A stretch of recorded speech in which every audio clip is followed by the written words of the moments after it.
Good evening and welcome to episode 269 of the Private Property Podcast. I'm your host, Uzamantungwa Khumalo. It's a Friday edition of the Private Property Podcast. If you're joining us for the first time, welcome to it. You are tuned into the only daily property talk show in South Africa that helps you on all things relating to property. And to all our regular viewers, welcome back. You know how we do it every single weekday at 7 p.m. You and I have an appointment where I'm always in conversation with an expert who helps us navigate our property journey. Now, it doesn't matter whether you're a tenant, whether you're a landlord, you're looking to buy, to sell, or to build. This show certainly helps you along the way. And talking about shows that help you along the way, of course, we have other shows across the social media platforms here on Private Property that you can also tune into that help you on other aspects of your property journey. This evening, you can catch one of those shows, that is the Home Shoppers Show with Chad, where I know he'll be viewing, certainly taking you through that 13 million rand Steyn City property. So if you want to get a sense of what you can aspire to in the future, that's something that you can look forward to. It's also on your screens every Monday at the same time. And of course, profiles great properties that you can find on www.privateproperty.co.za. And every Tuesdays and Thursdays, for all of you at home who've got green fingers, who have ambitions of going into agriculture, award-winning farmer Umbali Noko brings you the Farming Podcast. And she's always in conversation with farmers and different other stakeholders who are part of the farming value chain, as they also help you on all your agricultural needs. And on Wednesday, Essie Clarkson takes us through the First-Time Home Buyers Show, where she's always in conversation with first-time home buyers who've not only walked that journey, but have gone on to grow their property portfolio from strength to strength. And those are some of the great shows that you can look forward to across the Private Property social media pages at 8 p.m. And over the weekend, we also, of course, never leave you alone over the weekend. I know that if you are, always looking for a property that you can, view or get a sense of what's happening inside, you'll always be able to do so on our Private Property social media platforms. That's Facebook as well as on YouTube. And of course, talking of social media, you can follow myself at Zamantungwa_K on Twitter as well as on Instagram.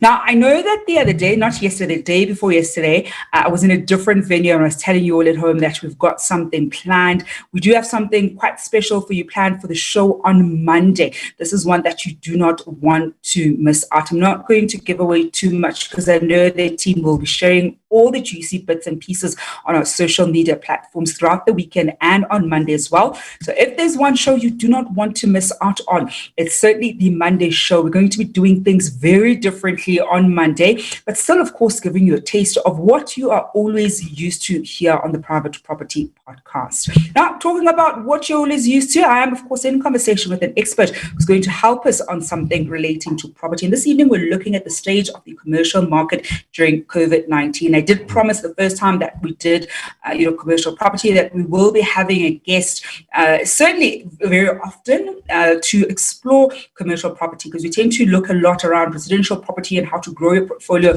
from a residential perspective. But I know that there's some of you at home who've got an appetite for the commercial aspect of things, and perhaps maybe looking at some commercial buildings, maybe even some, office blocks, or even some industrial buildings. And you want to get a sense of what you should be looking out for who are some of the players you should be working with when you're looking and interested in commercial property, and what the performance of the commercial sector has been like so far. And this evening, to help us better understand where we're at and the effects that the pandemic has had on the commercial property sector, I'm joined by Garreth Gibson, who is a property portfolio manager at Northlands Group Holdings. Garreth, good evening, and thank you so much for joining us. Hi, Zama. Thank you so much for having me here. It's great to be with you all, especially on a Friday night. If you're passionate about property, it doesn't matter what day of the week it is. So thank you for having me. It's only a pleasure. It's only a pleasure there, Garreth. The viewers at home, we do this every single weekday. So for them, they're passionate about property. They're always tuned in and plugged in. And talking about being tuned in and plugged in at home, I want you to mark your registers down here below. I want to see who is on our live and watching us as we unpack commercial property. Garreth, I think a really good starting point that I want us to look at, we're nearly halfway into the year. And I think for many of us, we're also a bit shocked about how quickly the year is moving. I mean, the fact that next week is already June is quite shocking to the system. Perhaps take us through the stage of the commercial market right now, particularly in the last few months, certainly this year. And you can even reflect on how that has changed from the last two quarters of last year, when you sort of do a comparison of the last two quarters last year and, of course, the first two quarters this year, as we're already into that second quarter. So look, I mean, obviously, COVID was a big shock to everybody. It took us all by surprise. We weren't very prepared for it at all. Us as landlords, having a very strong portfolio for a good number of years, we were definitely not prepared for it. So getting the call from the president, it's shutting the country down, we literally had to scramble and send out notifications to all tenants saying, look, listen, we understand what's going on, and literally had to try and make last-ditch efforts to try and get some rental income, obviously, because us as landlords and primarily developers, our income as a business is derived off the rentals that we generate with our tenants. And so we had to try and save that very quickly. And before COVID, it was, COVID came in at the end of what was known as Q1 2020. Before that notification, and it's another story to go into listening to the radio January through March. However, January through March, as a landlord, we had a very good 3 months. We had our vacancies were down dramatically. Going into COVID, we had tenants literally starting with us and having to be locked down. So going into Q2, which was obviously March and April and May, we got back to the office at May as landlords because a lot of our tenants were essential service providers.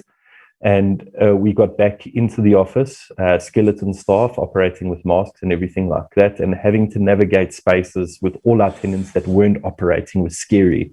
It was literally, if you could picture wartime movies of people in the submarine, busy running and manning the stations and typing furiously and just trying to prevent the submarine from sinking. That's literally what our office looked like.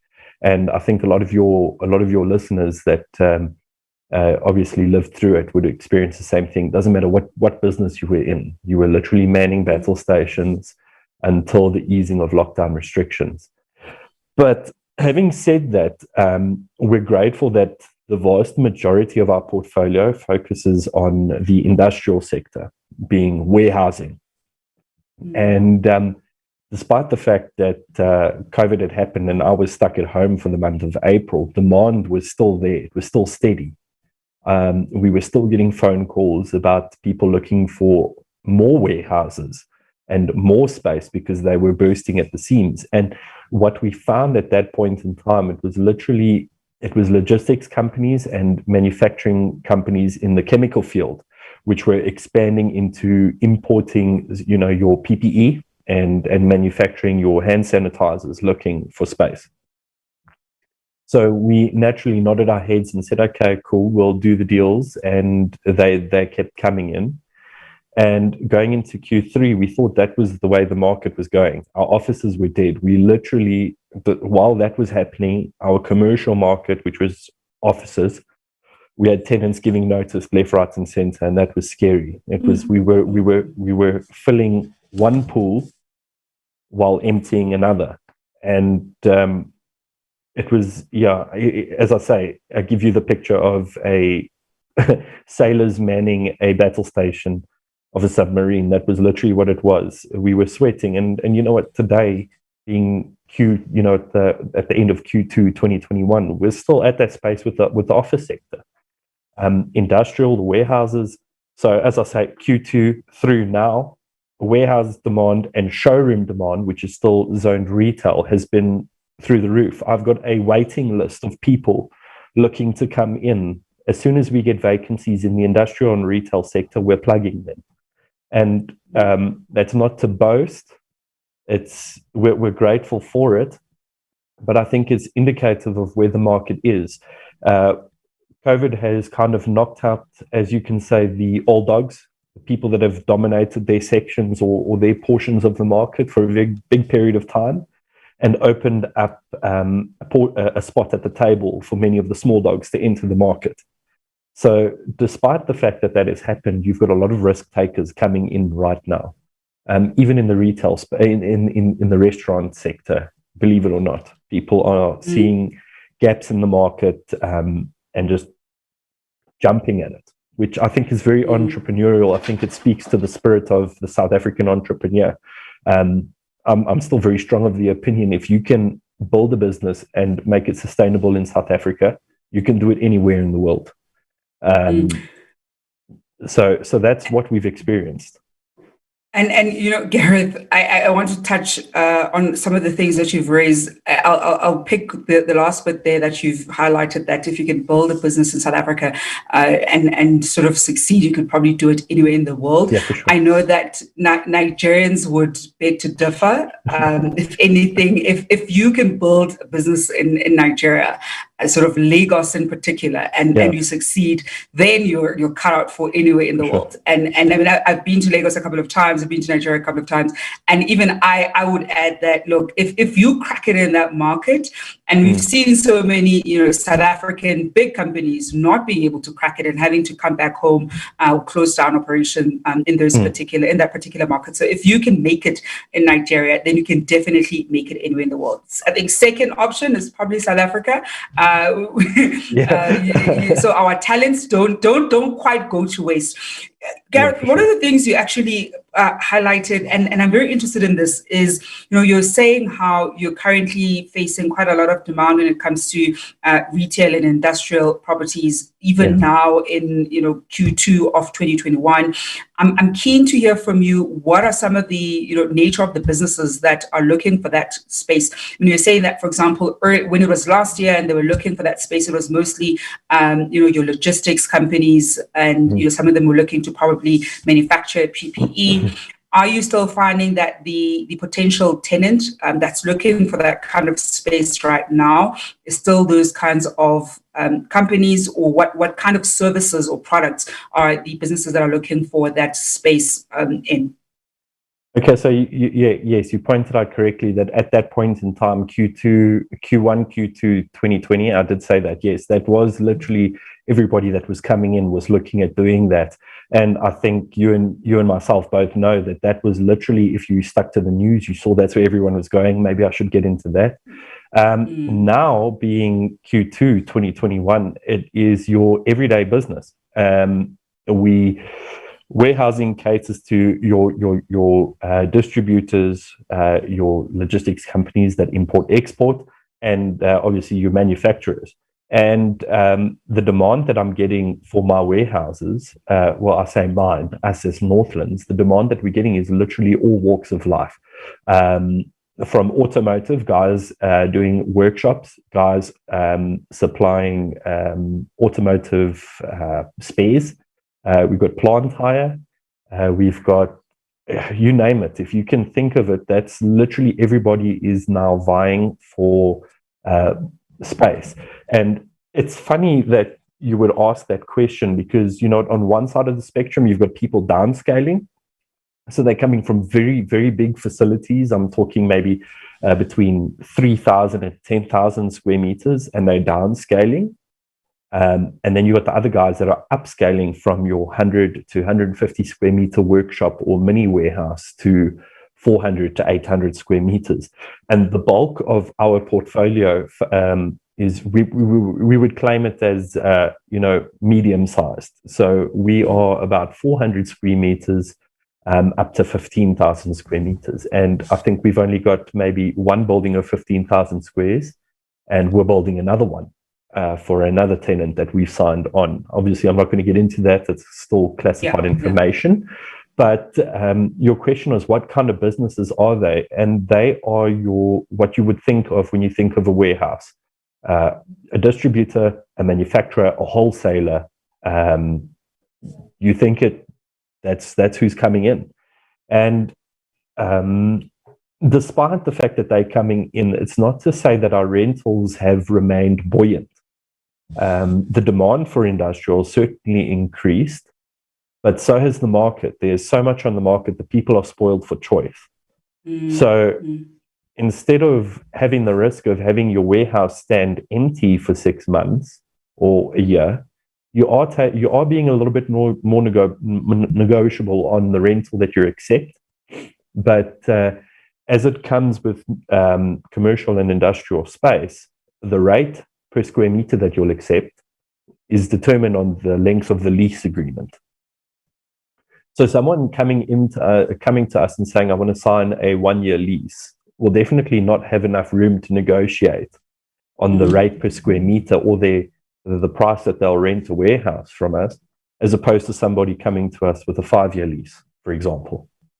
So when someone comes to you offering to rent your warehouse, there are a number of factors that go into it. It's not so much clean, cut and dry as one would if they were to rent an apartment, per se. And that's why I am where I am at the moment, because I found it very interesting.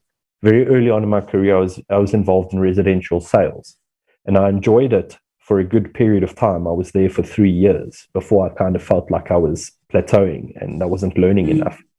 And what kind of pulled me into the commercial industrial side was, as working for a residential agency, from time to time, we would sell a commercial building. And every time we did so, I was asked questions that I didn't know the answer to. I was kind of sideswiped, so to speak. And I didn't like that feeling. I didn't like feeling like an idiot, like I didn't know what I was talking about. Yeah, we are a reputable company marketing a premises for sale. So I kind of took a step away and moved forward to another company that focused on commercial industrial sales. And now I did that for actually 1.5 years, and now I'm working for what was my biggest client at that point in time. Now, if you look at what in 2016, 2017, what I was used to, and where we're at now, things are definitely slower than they were, but they're not all bad. It's not bleak. It's not doom and gloom. It's not what the media houses will have you believe. I believe, and you know what, from that time, the industrial market, the industrial segment of real estate has always been consistent. It has always been a good contributor to the GDP of South Africa. And I don't think it was given enough. I don't think it's given enough credit than it is due, because it deals with a lot. You've got employees, you've got rental incomes, you've got the income tax, you've got the VAT. It definitely all adds to the tax revenue that the country collects, and it's a very good wealth building tool for investors.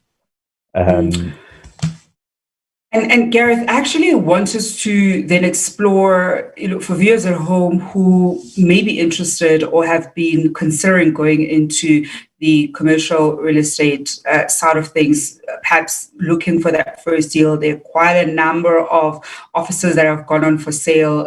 I think every second day when I look, certainly in the Gauteng, area, you see more and more buildings going up for sale, in as much as the to-let sign is still on, but they're really looking at offloading that particular asset. So for those who are exploring, perhaps playing around with going that route or adding that to their property portfolio, how, what are some of the things that they should look out for, especially for people who don't quite know the sector that well and have perhaps been dealing primarily with residential property, maybe doing either, single units or multi-lets, or perhaps at most they may have, a building that has up to, let's say, 10 or 15 units in it. So now that they're looking at potentially transitioning to particular offices, because I think industrial, nobody wakes up and says, I'm going to go into industrial, right? So I think let's rather focus on the office aspect.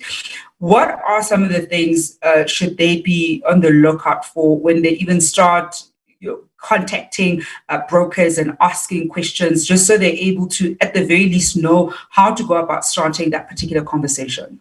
For sure. Okay. So obviously you've asked about contacting brokers, and that is a good starting point.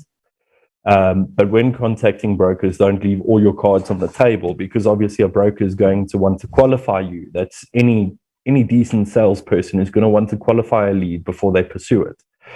Having said that, before you contact a broker, my advice would be is to educate yourself a little bit more. And when I say educate yourself, it's not to take anything away from somebody.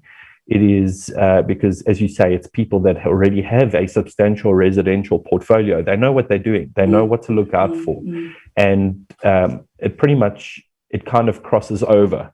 So people are looking at capitalization rates. They're looking at income versus expenses. Is it positively cash flowing, et cetera, et cetera. That is definitely the case. If somebody is looking at buying a commercial building, now we're speaking specifically about offices, one needs to exercise a little bit of logic and common sense. We need to think about what COVID-19 has done to the world, not just South Africa, the world. And literally, one has to think about their personal circumstances. A lot of people are now working from home, specifically people that are in corporate. And I know a lot of my personal contacts, etc., are working from home. Now, to give you an idea, I got married in December, and I went down to the coast on honeymoon. And I may be diverting a little bit, but I will bring it back to a certain point. And what I picked up while I was down there was that there were sold boards by residential real estate agents all over the place. Like, it doesn't matter where I drove in the northern coast of KwaZulu-Natal, there were sold boards everywhere. I actually, to a point where I went into an agent's office and I said to them, listen, I'm in the industry, I'm from Johannesburg, I just want to know what the hell is going on. How are you guys selling so many houses when we know that, okay, it's an arrogant thing to say, but Gauteng is literally, the economic hub of the country. It is where the highest salaries are paid. That's where the biggest companies are. Okay, apart from Cape Town and Durban. Okay, taking that out of the equation. And the real estate agent said to me, you will not believe it. It is people moving from Gauteng, buying houses on the coastfront because they have now been given carte blanche to work from home. And that is the way it's going to be for the rest of their career with the company. So you need to take into consideration the major shifts that are happening in the market. A lot of companies have now found and kind of proven that their employees can work from home and are productive enough at home that they don't need an office space. They may still need a warehouse to distribute, but the guy that's receiving all the orders and pushing the buttons on the computer and making sure the numbers make sense is still sitting at home. So people looking to get into offices, they need to, when they contact the landlord and the landlord's looking, they might have made COVID deals to kind of keep their office space. It's a good escalation rate to give you the rate of return that you want, and that the company hasn't pushed all their employees to work from home, and that they show no signs of keeping that agenda, so to speak. So and that the nature of the business is that they actually require the space, because I think it's also one of those things where when companies are looking at tightening their financial belt in this era of COVID, they're increasingly saying, okay, more and more of you can work from home, and let's see if we can downscale the office. But there are just certain businesses where you cannot work remotely. And you actually still do need office spaces. So you also want to, have a check with when you look at the tenant profile, what is the nature of the businesses that they're in? Because, Garreth, I think when you're even talking about some of these things that we need to be looking out for and asking, for example, even for the rent roll, last night, actually the early hours of this morning, there was a property that I was checking out. It's a building in the CBD, and they've got the property pack, and you're looking at the rent roll, and when you look at the rent roll, you see that there's COVID relief, and the COVID relief has been for now over 7 months. So a lot of the tenants in that particular building are actually in arrears and owing the landlord quite a substantial amount of money. And so those are some of the things that even as you are sort of running your numbers and that lease is in place for an extended period of time, and you may struggle, evicting that particular tenant, and they're already in arrears of X amount. Are you willing to actually take them on when you take on the building, and just fundamentally understanding the risk? Because I think that's one of the things that we probably don't do so well when we start looking at the due diligence for commercial buildings. But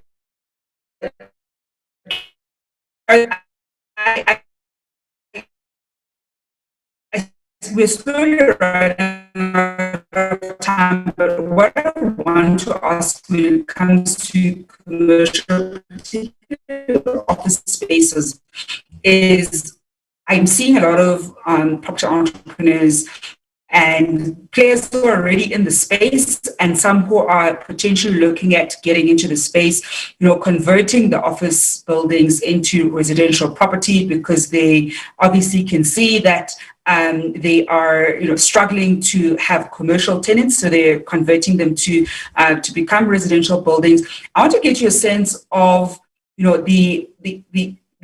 firstly, the ease of being able to do so, especially from somebody who's thinking, I know this area, this is a great building in terms of just changing a residential building, we could potentially make quite a substantial amount of money.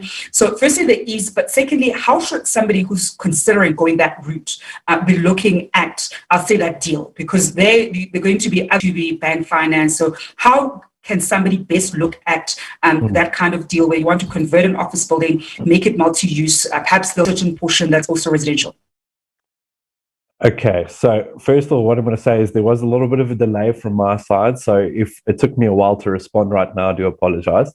But I did hear your entire question, and that is a very good question, because that is where a bulk of the market is going. There, specifically in Sandton, there have been situations in the recent history where developers of A-grade offices have turned around and said, well, this is the way the market's going, let's convert them into flats. Now, the challenge, it's a very good idea. I will say it's a very good idea. It's very forward thinking, but it doesn't come without its own risks as well, having said that, because number one, it's a cost of converting an office into, even if it's an assortment of bachelor studios, there's still a cost that you need to bring in a team to convert that office. You need to, put up walls, you need to add a bathroom, a kitchen, what have you. Despite the fact that an office may have that, you still need to subdivide. But there's also the challenge of rezoning the premises for residential, and making sure it's the correct zoning. Residential 3, I believe it is. I stand to be corrected. I think it's residential 3. I think it's Resi 4, isn't it? I think it's Resi 4. Yeah, it's Resi 4. Yeah, if I remember correctly. Resi 4. Resi 3 is more for your townhouses, etc. I'm a bit out of touch with the Resi side of things. I've definitely seen landlords do that, and they've got it right. I myself, as someone in property, have actually considered buying off-plan units for the, off-plan, what I mean is someone that's rezoned and redeveloped in a buy-to-let scenario. But this goes back to what I said earlier, is that property investors really need to keep their eyes and ears open for what's happening in the market, because media houses are permanently pumping out articles and news pieces, as you and I were speaking off air. They're doing it. It's high volume, because we live in a digital era. It's high volume. So in the last 3 to 4 weeks, what I have picked up is that there are contradicting articles coming out. One speaking about how great it is to rezone a commercial property, but on another media house is saying that a third of middle-class South Africans have been wiped out. And I've seen that. I mean, myself, I'm the only person in my household that is earning an income. My wife lost her job in April last year. It's been a struggle. Having said that, though, the complex I live in is 200 units. 20% vacancy at the moment. It's high volume. And the phenomenon is we've seen that the interest rate has dropped phenomenally. It's at a record low. I'm kind of how do I say, spite that I haven't bought yet. But a lot of the tenants that were renting have actually bought their own homes. So a lot of the good paying tenants that were in the market have left the market. They are now homeowners. So having said that, a developer that's gone and taken an office block and redeveloped and rezoned it for flats and apartments, he's still going to have the same challenge. He has to fill those apartments with tenants willing to rent them out. But I've just said that according to statistics, a third of middle-class South Africans are sitting without jobs. They have lost their jobs. And that's if that's the middle class, I hate to think what has happened to the lower end of the spectrum. It is scary. But I'm not a naysayer. I'm not a doom and gloom person. I'm an optimist. The glass is half full. The flat and apartment market, I do believe, from what I have seen, will recover far quicker than the commercial and offices. Yeah, primarily because people do need a place to live, and not everybody can afford a bond. Even at an interest rate of 7%, you still got to put down a deposit of between 10 and 30%. That's if you're a first-time homeowner or first-time buyer with an impeccable credit score, which today it's a very good thing to have, because we find that the modern consumer is relying heavily on credit to survive. So if you've got a healthy credit score and you can buy your first-time home, then go for it.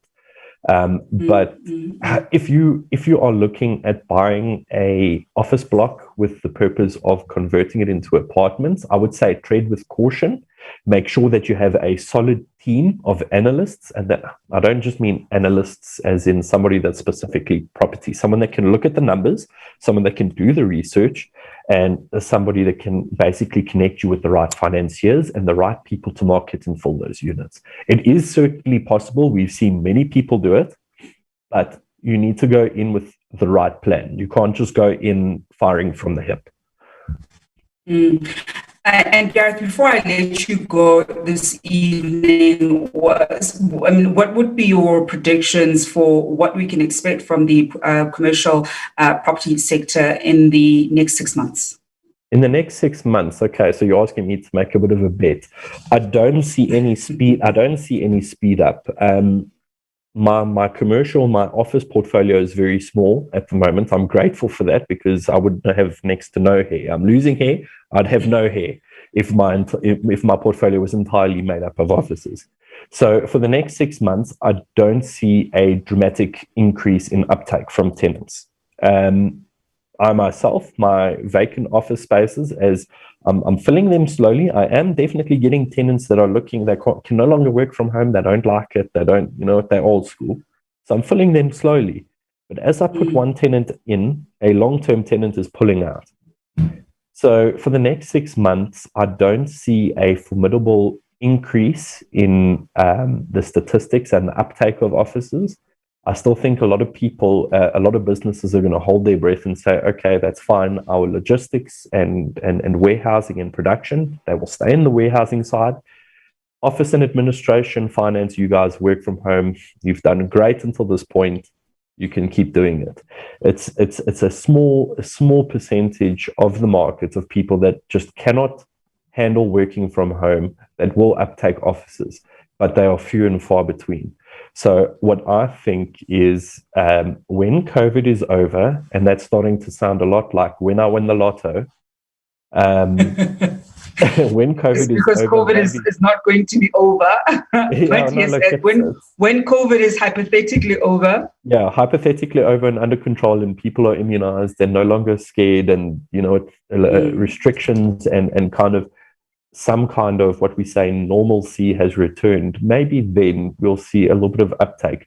But I definitely think a shift has happened, and I think it's definitely leaning more permanent. So it's not doom and gloom for the commercial market.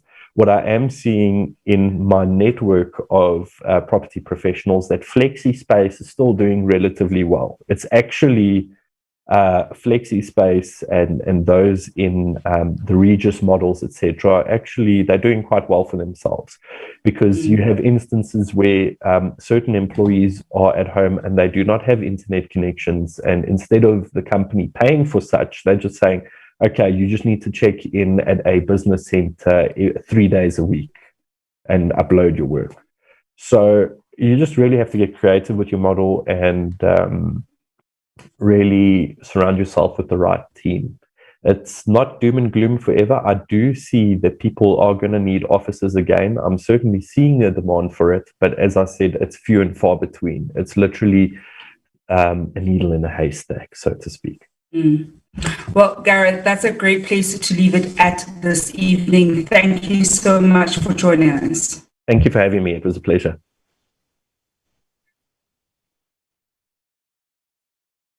And that is Garreth Gibson, who is a property portfolio manager at Northlands Group Holdings. And that brings us to the end of this evening. I do apologize there. We did have a bit of a wobbly connection. I think it might be on my end. But we have, of course, come to an end. It has been a pleasure spending the week with you. We're back, of course, on Monday at 7 p.m. It's one you do not want to miss out on. I'm not even going to spoil it for you and give away what we're coming up with. What I can say is make sure that you glue to our social media platforms as we unfold, and certainly let you know what it is that we are going to be bringing to your screens. It is, of course, going to be the Home Shoppers Show at 8 p.m. with Chad. I'm back on your screens on Monday. Until then, hoping you're staying home and staying safe.